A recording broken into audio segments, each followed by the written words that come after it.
नमस्कार साथियों। ज्योतिष के जिस राजयोग के बारे में हम आज चर्चा करने जा रहे हैं उसका नाम है देवांश योग। यह 3 प्रकार से कुंडली में बनता है और ये तीनों ही प्रकार मैं आपको बताऊंगा 3 अलग अलग वीडियोस में। आज के वीडियो में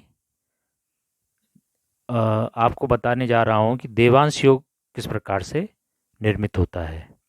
तो आज का पहला वीडियो ये पहले प्रकार के देवांश योग के विषय में है। इस योग में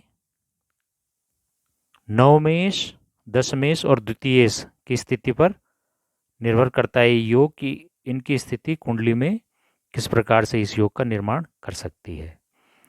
देखिए, ये लग्न होता है और लग्न से जो दूसरा भाव होता है इसे द्वितीय भाव कहते हैं और द्वितीय भाव का जो स्वामी होता है उसे द्वितीयेश कहते हैं। इसी प्रकार से किसी भी कुंडली में ये 9वां भाव है और ये 10वां भाव है। तो 9वें भाव में हम ये देखेंगे कि कौन सी राशि है और उस राशि का जो स्वामी होगा उसे नवमेश कहते हैं। 9वें भाव का स्वामी कहा जाता है उसे। और ये 10वां भाव है। इस भाव में ये देखना होता है कि कौन सी राशि है। तो जो उस भाव का इस भाव का स्वामी होगा और जो राशि इस भाव में पड़ेगी उस राशि का स्वामी दशमेश कहलाएगा, 10वां भाव का स्वामी कहलाएगा। तो सबसे पहले हम देखते हैं 9वां भाव और 10वां भाव ये दोनों ही के स्वामी इकट्ठे लग्न में स्थित हों और उनका द्वितीय भाव के स्वामी के साथ में संबंध बन जाए। संबंध किस प्रकार से बनता है? या तो वो दोनों ग्रहों के साथ बैठा हो, नवमेश और दशमेश के साथ, या इन दोनों नवमेश और दशमेश को कहीं से कुंडली में किसी भी भाव में बैठ करके पूर्ण दृष्टि से देख रहा हो। एक तो ये स्थिति है। दूसरी स्थिति ये होती है कि 9वें भाव का स्वामी और 10वें भाव का स्वामी 9वें भाव में हो दोनों और द्वितीय भाव का संबंध बन जाए उन दोनों के साथ में। तो संबंध या तो यहीं बैठ करके बनाएगा उन दोनों के साथ में बैठ करके, या किसी भी भाव से पूर्ण दृष्टि से देख करके बनाएगा कि उन दोनों को किसी भी भाव से पूर्ण दृष्टि से देख ले।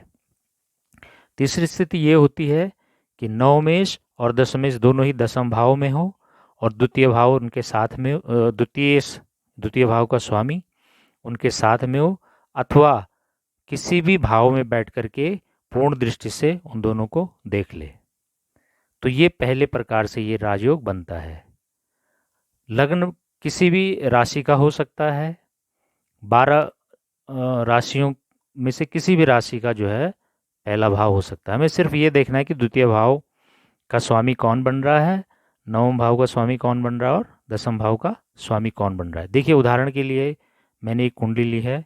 इनका जन्म 28 अक्टूबर 1978 को हुआ देहरादून में और समय था 12:45 बजे दोपहर का। तो इस कुंडली में देखिए, ये मकर लग्न की कुंडली है। मकर लग्न का स्वामी शनि हुआ और द्वितीय भाव में, क्योंकि कुंभ राशि है शनि की राशि, तो द्वितीय से इसमें शनि ही हुआ। तो हम 9वें भाव में आ जाते हैं। देखिए, 1 2 3 4 5 6 7 8 9। 9वें भाव में कन्या राशि है जिसका स्वामी बुध होता है, वो 10वें भाव में विराजमान है। और 10वें भाव का स्वामी शुक्र है जो कि अपने ही घर में 10वें भाव में स्थित है।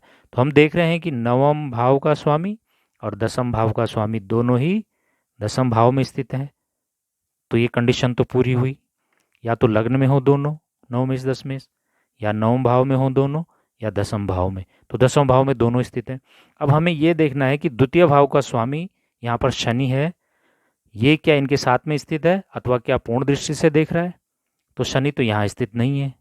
शनि है 8वें घर में और शनि तीसरी पूर्ण दृष्टि से इन दोनों को देख रहा है। देखिए, 1 2 3। तो इस कुंडली में देवांश योग, जो कि पहले प्रकार का देवांश योग है, पूरी तरह से निर्मित हो रहा है। इस जातक का जीवन बहुत खुशहाल है। इसके पास संपत्ति है, अचल संपत्ति का मालिक है, इसके पास गाड़ी है, घर है, सब कुछ है और धन की कोई कमी नहीं इसके जीवन में।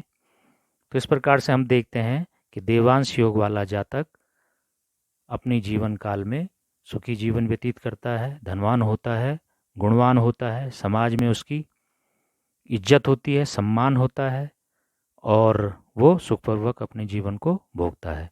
तो अगले आने वाले 2 वीडियोज़ में देवांश योग और किस प्रकार से बनता है कुंडली में, इस पर चर्चा करूँगा। फिलहाल के धन्यवाद।